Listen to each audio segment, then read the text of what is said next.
morning to you. Welcome. Section of the day, 7:36 a.m. TikTok says the clock. It's day 4 already of June 2025. I hope you remember to set the tone for the rest of the month. I hope you remember that the month will turn out exactly how you prepare for it. Try what you can to make the difference that you wish to see. Okie dokie, so let's see what's happening across Africa. We'll do this until 8 o'clock. 8 o'clock, we will see news across Nigeria on headlines today, and we'll do that until 9. News on the hour will come your way, and then Citizen Sports will come your way, and then Insights will come your way, and other beautiful programs will come your way right here on 93.7 Citizen FM. Let's begin with South Africa, where former president has lost a bid to have arms deal graft charges dropped against him. Remember that Jacob Zuma has been in the news for charges including corruption, money laundering, racketeering that dates back to the 1999 multi-billion rand arms deal. Well, a high court judge in South Africa yesterday dismissed his application to end his graft trial. He was not alone. Jacob Zuma, alongside French company Thales, they are facing the charges together. And I mention again, the charges are of corruption, of money laundering, and of racketeering. Together, they had applied to have all of them dropped, claiming that repeated delays and the death of 2 witnesses had irreparably prejudiced their right to a fair trial. But that argument didn't hold water in the face of the judges, because the judge said that while he did not want to apportion blame, the state had argued that the delays that Jacob Zuma is talking about, so whatever delays he's trying to quote now, he may be the reason for it, and because he's the reason for it, it won't hold any water in front of the judge. So Jacob Zuma and the French company were first charged about 10 years ago, and the case has seen numerous postponements. We had legal challenges, there were even procedural disputes. A lot has happened. I mean, it's been 10 years, right? So they said, it's just dragging a little too much. Either drop it or round it off already. So the court has said, drop it is not on the list. We're not going to drop it. We're going to see this till the end. So the state declared it trial ready about 4 years ago, but the case has since been delayed by repeated failed efforts by Jacob Zuma to force the removal of a key prosecutor, Billy Downer. Jacob Zuma's legal team had argued that Downer lacked the independence and the impartiality that was required for the prosecution process. So, of course, with this new update now, you know that the argument did not, the argument was not bought. Jacob Zuma was deputy president at the time of this infamous arms deal, and then he became president. He actually is included in the 18 charges that he faces. They also include fraud charges, tax evasion charges linked to his allegedly corrupt relationship with his former financial advisor, Kabi Shaik. Shaik was found guilty in 2005. See? He was found guilty in 2005. He's already serving his jail term. He was found guilty on 2 counts of corruption and 1 of fraud. And the judge said that there were overwhelming evidence of a corrupt relationship between Shaik and Jacob Zuma. Well, the corruption case against Zuma and the company, that's Thales, has been postponed to December 4. Yeah, they're not going to talk about it again until December 4. Do you know what that means? That's how many months from now? It's just June, so we're not going to be talking about this again until December, when the state will apply for the trial to proceed, regardless of any appeals that are launched by either of the parties, that's the prosecution or the defense counsel. Okay, let's see how it goes.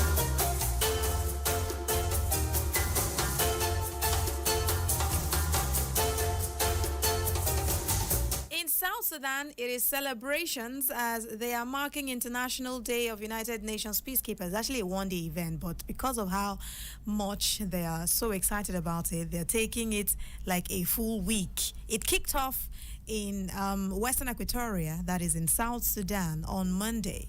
It opened with a friendly football match between peacekeepers and local women.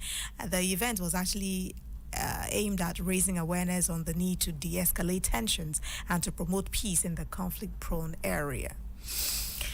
Anyway, the acting governor of Western Equatoria, where the celebration is taking place, where they're hosting the celebration, James Severino said, "We've seen the presence of peacekeepers of over 10 years. Where this event is hosting has been hit very hard by years of military confrontations and intercommunal conflict, so you can understand why they are appreciating peacekeepers so much. The peacekeepers are part of the United Nations missions in South Sudan, an initiative that is aimed at preventing the country from relapsing into civil war, and they're also building sustainable peace so that free, fair, and credible elections can take place in the entire country." It's also worthy of note that about 18,000 peacekeepers from 75 countries have served with the mission so far. We're talking a span of 10 years. So something of worthy of note. Well, a civil affairs officer with UNMISS, Emmanuel Dukundane, had a word or two to say. He said, "We had a lot of efforts together. We have had a lot of efforts together and collaboration in Tambura, Greater Tambura, in the eastern countries of the state, and even here in Yambio. We express our commitment to continue with this partnership and collaboration to ensure that we have sustainable peace in the state." So congratulations to the country, congratulations to the peacekeepers, and we say kudos for the work they're doing. So far so good, although it's not like absolute peace yet, but there is relative peace. It's not relapsed into full-blown civil war in South Sudan, and we're appreciating everyone who's doing their part to ensure peace and stability in the region.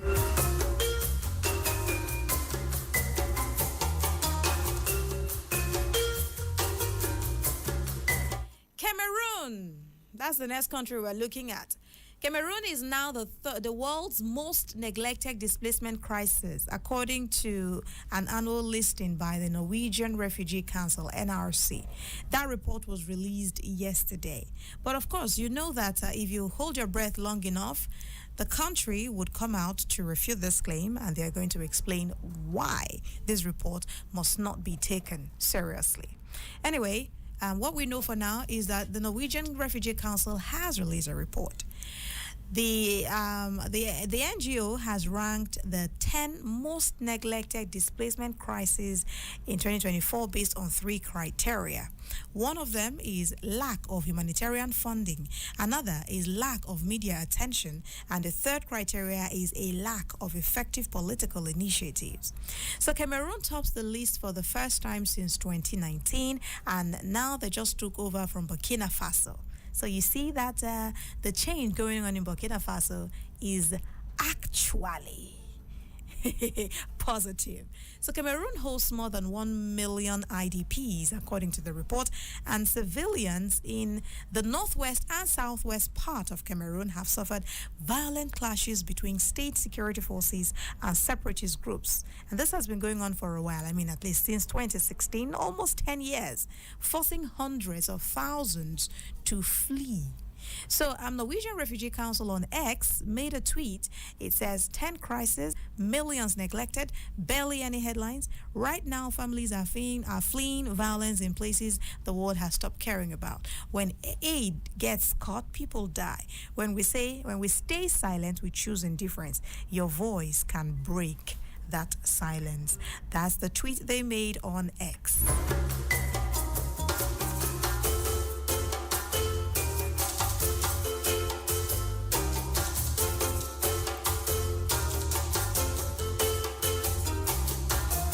Great news coming from Uganda, as the military authorities have released a statement where they are saying that 2 people have been killed. 2 terrorists were killed. In the statement that the military released on Tuesday, yesterday, they said that they intercepted and neutralized two armed terrorists in Munyonyo, a Kampala suburb. The deceased were a man and a woman on a passenger motorcycle, and the female passenger appeared to explode as a group of security forces tracking the both of them drew near the suspects. That's what police spokesman Kituma Rusoke said. Rusoke did not give any more details, but he said that more investigation is going on into the matter. Remember that Uganda is marking a holiday to oppose to the government in power. So this one, though it was not a success at all, the suicide bombers just ended up killing themselves. Thank God for the military.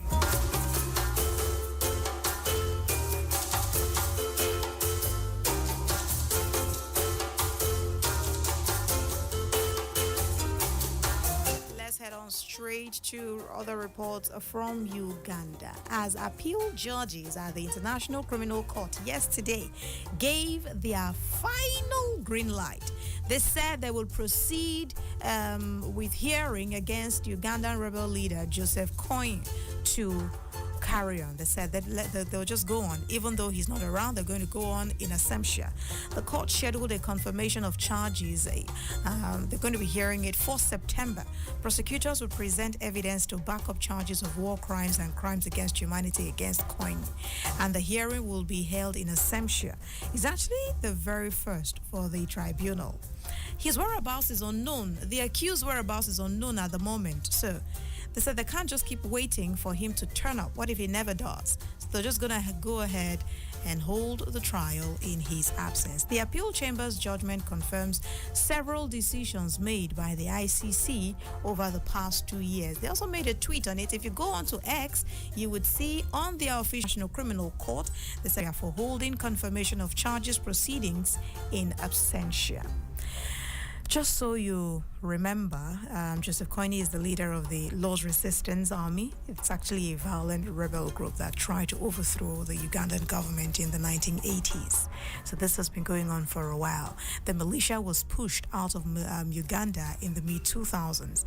But even after they are pushed out, they continue to terrorize villages, according to reports from Uganda. They said some of the villages that they attacked were in other countries, spanning across South Sudan, DR Congo, and even CAR, that's Central African Republic itself. It was a very notorious, what's it called, a group when it was hot, so to speak. Kony was indicted in 2005. That's their leader, who will now be tried in absentia. And Interpol issued a red notice for his arrest on behalf of the ICC in 2006. But since then, he has evaded capture. He's been in an unknown place since 2005. Several dozens of counts of crimes are standing against him, mostly about crimes against humanity and war crimes, including murder, sexual enslavement, and even rape. So the ICC's rule do not allow, or some of the rules of the ICC do not allow trials entirely in absentia, but can, in some cases, in some circumstances, move forward with a confirmation of charges if the suspect is not in custody. So that's the one they're going to be holding on to right now and making sure that this person, the accused, faced the full wrath of the law.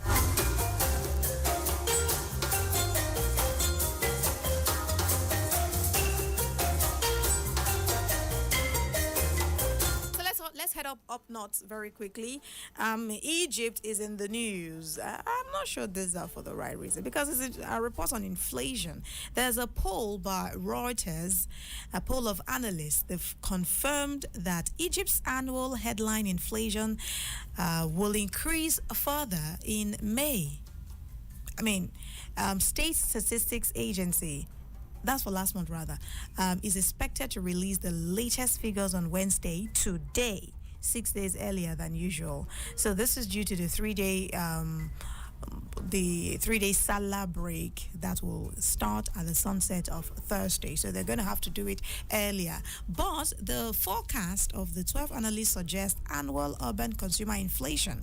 It will possibly release for June yet because they're still watching the situation for June. But May is ready, so they're going to be releasing for May in this first week of June. 14.9%, that's what they're saying. And that's like... that's a full almost 2% increase from what they had in April. April, it was 13.9%.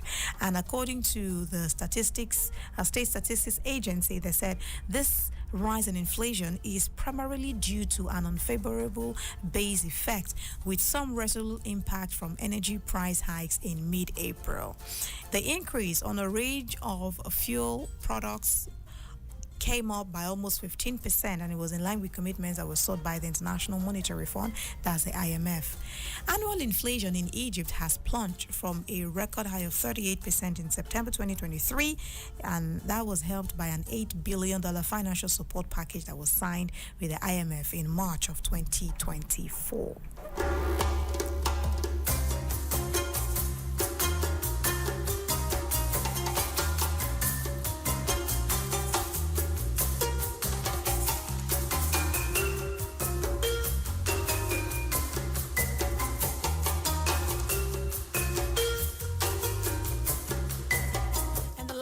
We're looking at today is reports from Mali, where the country has decided to suspend artisanal gold mining activities from this month of June until September. Why are they doing that? They're saying that this move is aimed at protecting workers from landslides during the rainy season. That's what the Ministry of Mines in Mali said. That report was released just yesterday. The military said that meteorological services have forecast heavy rains from the 15th of June, that's in just a few days' time, until 30th of September 2025. A spokesman for the ministry told newsmen that safety reasons motivated the decision, so it's been suspended. If you are caught mining gold, you may face charges.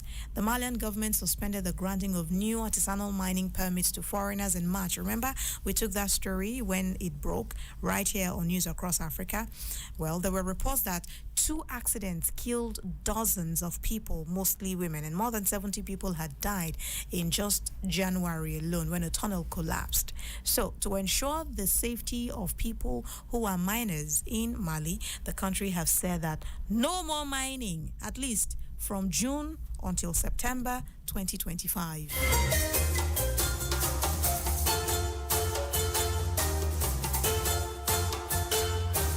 Those are the stories we're taking at this time. So stay with us until 8 o'clock, where we will come back and bring you headlines across Nigeria. It's Citizen FM 93.7. This is our journey. We've had our finest moments and our darkest hours. Yet we pull ourselves back from the brink every time. We are a resilient people. We are Nigeria. And when we talk, we share our views on Talk Radio 93.7, Citizen FM. A people united will never be defeated.